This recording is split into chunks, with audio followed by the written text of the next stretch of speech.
राजधानी से लेकर राजधानी तक, पर्यटन से लेकर व्यापार तक, शिक्षा से लेकर रोजगार तक, प्रदेश की हर खबर सुजस समाचार। मैं एक इतने अच्छे प्रोफेशन में हूँ जहाँ पे मैं लोगों को जनरली उनकी मदद कर सकते हैं। पुलिस एक बहुत ही अच्छा नोबल प्रोफेशन है। हमेशा से पुलिस को एक मर्दाना जॉब माना गया है। अब ज़्यादा से ज़्यादा महिलाएं आ रही हैं। ये एक चैलेंजिंग जॉब है, आसान जॉब नहीं है। मेरा परिवार, मेरे जो हस्बैंड हैं, मेरे इन-लॉज हैं, बहुत सपोर्टिव हैं। हमारे जो ऑनरेबल सीएम साहब हैं वो बहुत ही सेंसिटिव हैं टुवर्ड्स विमेन इश्यूज़। नमस्कार, सुजस राजस्थान में आप सभी का हार्दिक स्वागत है। आज हमारे साथ जुड़ी हैं महिला आईपीएस डीसीपी पूर्व तेजस्विनी गौतम जी। पहले तो मैम आपका बहुत बहुत स्वागत। Thank you so much. एक मेरा पहला जो सवाल सबसे पहले शुरुआत में करूंगी, आपने पुलिस सर्विसेज को ज्वाइन किया, इसे ही क्यों चुना? देखिए मैम, एक्चुअली मैं दिल्ली से पढ़ने वाली हूँ, बिलोंग करती हूँ, और मेरे फादर जो हैं उनका बहुत ये एक ड्रीम था कि मैं यूपीएससी सिविल सर्विसेज दूँ। और पहले बार जब मैंने एग्ज़ाम दिया और मुझे आईपीएस मिला तो he was the happiest person on earth. उन्होंने कहा कि नहीं, तुम दोबारा एग्ज़ाम मत दो। हालांकि मेरी फ़र्स्ट प्रेफरेंस आईएएस थी, मैंने एग्ज़ाम दोबारा भी लिखा, लेकिन वो ये चाहते थे कि मैं यूनिफॉर्म सर्विस में ही रहूं, और डेस्टिनी ये चाहती थी। तो देखिए, ऐसा है कि मैंने 3 बार एग्ज़ाम लिखा, तीनों बार मैंने क्रैक किया, तीनों बार मुझे आईपीएस मिला, और अब मैं भारतीय पुलिस सेवा में हूँ, राजस्थान काडर में हूँ। और मुझे ऐसा लगता है कि बहुत ही मैं प्रिविलेज्ड हूँ, भगवान की दया से मैं एक इतने अच्छे प्रोफेशन में हूँ जहाँ पे मैं लोगों को जनरली उनकी मदद कर सकते हैं, जेन्युइनली उनका साथ दे सकते हैं, किसी पीड़ित की मदद कर सकते हैं। तो मुझे लगता है कि अब तो मैं शायद, यही मेरा भी ड्रीम था, जो मेरे फादर का ड्रीम मेरे ड्रीम के साथ मिल गया, और भगवान की दया से, मेहनत से, बड़ों के आशीर्वाद से ये संपूर्ण हुआ। जी, आपके पर्सनालिटी की बात की जाए तो आपने ये तो बता दिया कि आपके फादर का एक ड्रीम था, लेकिन जैसा कि आपकी माताजी वो काफ़ी ज़्यादा म्यूज़िक में इंटरेस्ट रखती हैं, तो म्यूज़िक को आपने चुनना सही नहीं समझा? नहीं, एक्चुअली मेरी मदर तो डेफिनेटली एक विशारद हैं, संगीत विशारद हैं, बट मेरी आवाज़ उतनी अच्छी नहीं है और मेरा उतना इंटरेस्ट म्यूज़िक में नहीं था।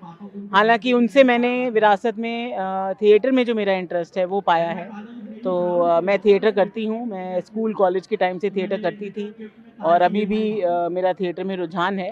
बट प्रोफेशन चुनने के टाइम पे मुझे ऐसा लगा कि पुलिस वो एक लौती ऐसी ऑर्गेनाइजेशन है जिसके पास केवल नीडी और जिसको बहुत ज़्यादा दुखियारी आदमी है वही जाता है, और हम उसको तुरंत कानूनी रिलीफ देने में बहुत ज़्यादा एक महत्वपूर्ण भूमिका निभाते हैं। और स्पेशली लॉ इन्फोर्समेंट की बात हो या इमरजेंसी रिस्पांस की बात हो, तो मुझे लगता है कि पुलिस एक बहुत ही अच्छा नोबल प्रोफेशन है, और इसलिए मैंने सोचा कि जब भगवान ने मुझे ये अपॉर्चुनिटी दी है तो मुझे इसी में बहुत अच्छा करना चाहिए, आगे बढ़ना चाहिए। जी, आप बीइंग अ पुलिस पर्सन, आप आज जिस पद पे हैं, बहुत सारी चुनौतियाँ आती होंगी। सेकेंडली, आप एक वाइफ भी हैं, आप एक पूरी फैमिली को साथ लेके चल रहे हैं। कैसे मैनेज करते हैं इन चुनौतियों से? किस तरीके से अपने आप को तैयार कर पाते हैं आप? कभी कभार ऐसी परिस्थितियाँ आ जाती हैं जहाँ से निकलना बड़ा मुश्किल हो जाता है। आपने बिल्कुल सही कहा, जो हमारी पुलिस की जॉब है वो एक इमरजेंसी रिस्पांस की जॉब है। तो आपका कोई समयबद्ध तरीका नहीं है कि आपको इतने ही घंटे काम करना है। उसमें बहुत सारे, कभी कभार देर रात, अर्ली मॉर्निंग, छुट्टी का कोई सिस्टम नहीं है। ऐसा नहीं है कि आप सैटरडे संडेज ऑफ हैं, you are always on work, आप हमेशा ड्यूटी पर हैं। तो इस टाइम पे ऐसा लगता है कि उन चुनौतियों को, और फिर महिलाएं अभी भी पुलिस में काफ़ी कम हैं। हमेशा से पुलिस को एक मर्दाना जॉब माना गया है, तो उसमें मुझे लगता है कि वो एक स्टीरियोटाइप है। अब ज़्यादा से ज़्यादा महिलाएं आ रही हैं। राजस्थान वो one of the first states था जिसने 33% रिजर्वेशन महिलाओं के लिए पुलिस में किया। तो मुझे लगता है बहुत ही अच्छा स्टेप है। ज़्यादा महिलाएं जब पुलिस में आती हैं तो एक स्टीरियोटाइप नोशन भी चेंज होता है, लोगों के लिए अप्रोचेबिलिटी बढ़ती है। और जहाँ तक कि आपने बात की कि घर और प्रोफेशन को संभालना, तो डेफिनेटली चैलेंज है। ये एक चैलेंजिंग जॉब है, आसान जॉब नहीं है। लेकिन मेरा परिवार, मेरे जो हस्बैंड हैं, मेरे इन-लॉज़ हैं, बहुत सपोर्टिव हैं। कभी उन्होंने इस बात का सवाल नहीं किया, बल्कि मुझे और सपोर्ट ही किया। मुझे अगर रात बेरात, कभी बहुत बार ऐसा हुआ कि त्योहार में या घर पे कोई इम्पोर्टेंट पूजा है, लेकिन मेरा काम पहले था, मैं नहीं अटेंड कर पाई, तो उन्होंने कभी भी इसके लिए डांटा नहीं या इसके लिए कभी बुरा नहीं माना।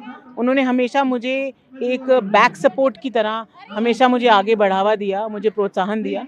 और इसलिए एक महिला के लिए, वर्किंग महिला के लिए उसके हस्बैंड का, उसके परिवार का सपोर्ट बहुत इम्पोर्टेंट है, तभी वो आगे अच्छा कर पाती है। तो ये उनको श्रेय जाता है कि वो मुझे सपोर्ट करते हैं और मैं आगे बढ़ती रहती हूँ। कई सारे लोग आपको आइडल मानते हैं, कई सारी महिला पुलिसकर्मी हैं, कई बार वो भी हताश हो जाती हैं, तो उन्हें किस तरीके से मोटिवेट करती हैं आप?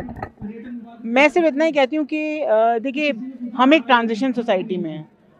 कभी कभार महिलाओं को लगता है यार ये सारी चीज़ें हमें ही क्यों स्टीरियोटाइप या प्रेजुडिस से देखा जाता है। तो उसका एक सवाल ये है, उसका एक जवाब ये होना चाहिए कि देखिए, हमारी माताओं और दादियों की जनरेशन ने बहुत लंबी लड़ाई लड़कर आज हमें एजुकेशन दिया है। मुझे नहीं लगता आज कोई भी परिवार में ये डिस्क्रिमिनेशन होगा कि मैं अपने बेटे को स्कूल भेजूंगा और बेटी को नहीं। आज हर माँ बाप अपने बच्चों को, चाहे बेटा हो चाहे बेटी, समान रूप से उसको पढ़ाना चाहते हैं।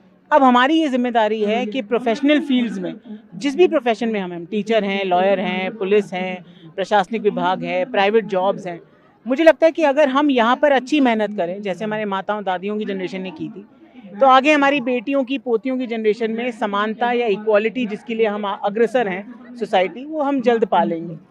हमेशा हताश होना एक ऑप्शन हो सकता है, लेकिन हमें ये सोचना चाहिए कि जो हम कल थे वो हम आज नहीं हैं। हम हमेशा बढ़ रहे हैं, सोसाइटी चेंज हो रही है, महिला सशक्तिकरण की तरफ हम बहुत तेज़ी से बढ़ रहे हैं।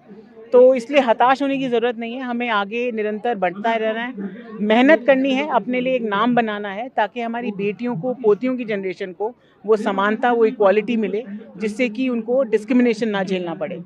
जी, राजस्थान सरकार, मुख्यमंत्री श्री भजनलाल शर्मा लगातार महिलाओं के लिए कुछ ना कुछ नई सौगातें लेकर आ ही रहे हैं, तो क्या कुछ कहेंगे?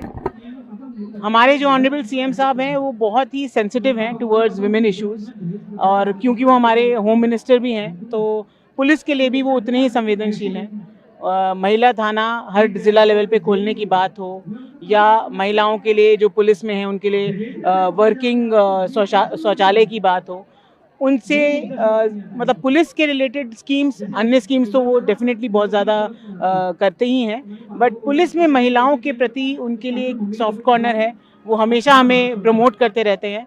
और ऐसा सीएम होते हैं तो डेफिनेटली बहुत अच्छा लगता है, क्योंकि आपको ये पता है कि आपके पीछे जो सिस्टम है, जो सरकार के हमारे जो मुखिया हैं, जो हमारे प्रशासन के मुखिया हैं, हमारे डीजीपी साहब हैं, वो सब जब हमारे साथ हैं तो फिर हमें डरने की कोई ज़रूरत नहीं है।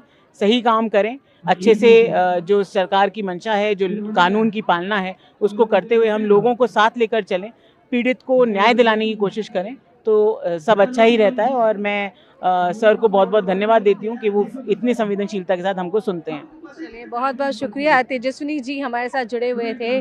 तो नारी शक्ति है, नारी सम्मान है, नारी स्नेही रचा विधि का विधान है, और नारी है तो सब कुछ है, नारी है तो देश में सभी का सम्मान है। तो फिलहाल देखिए, हमारे साथ तेजस्विनी जी जुड़े थे, तो आपका हमारे साथ जुड़ने के लिए पहले तो बहुत बहुत शुक्रिया। तो फिलहाल सुजस में आज के इस खास एपिसोड में केवल इतना ही, फिर होगी मुलाकात, तब तक के लिए नमस्कार।